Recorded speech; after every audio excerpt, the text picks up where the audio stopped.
D'abord la rencontre, eh bien il y a à côté de moi dans les bâtiments de l'école 410 jeunes, des jeunes qui viennent de ces quartiers qu'on appelle parfois injustement d'ailleurs difficiles, mais tous des jeunes qui se sont mis sur leur 31, ils portent la cravate, de belles tenues et ils ont accueilli un hommage triomphal, on en reparlera d'ailleurs, pour le Premier ministre Elio Di Rupo, lequel visiblement ils se reconnaissent.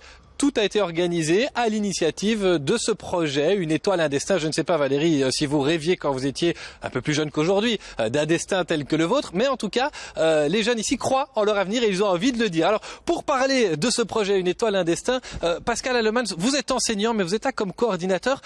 Pourquoi c'était important de réunir des jeunes aujourd'hui et de leur permettre de rencontrer Elio Di Rupo ?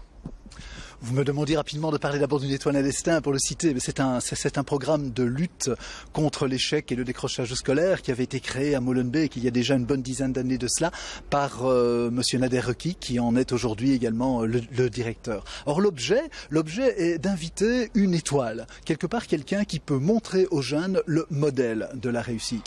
Il y a bien sûr l'élément, la rencontre telle qu'elle a lieu aujourd'hui, mais plus que ça, il y a tout un travail qui se trouve derrière cette rencontre, tout un travail en amont. Ça fait déjà 3 mois que les jeunes préparent cette rencontre, préparent les questions à poser vers le Premier ministre. Quelles questions vont-ils poser au Premier ministre ? Eh bien, à chaque fois, nous définissons une thématique. La thématique est bien sûr présentée à l'invité et également aux jeunes. Et cette fois-ci, la thématique est la thématique de la réussite, et plus particulièrement de la réussite quand on vient d'un milieu qui serait défavorisé. Aujourd'hui, c'est possible de réussir en Belgique, quel que soit le milieu dont on est issu ?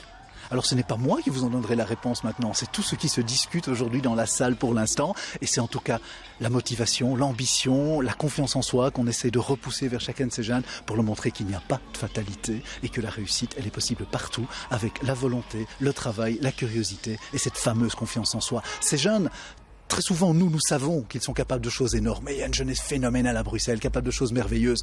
Eux, souvent, ne le savent pas toujours. Eh bien, c'est ça l'objet d'une étoile, un destin. C'est leur montrer que cette notion-là, c'est pour eux aussi. Ils doivent croire en eux. Nous, on croit en eux.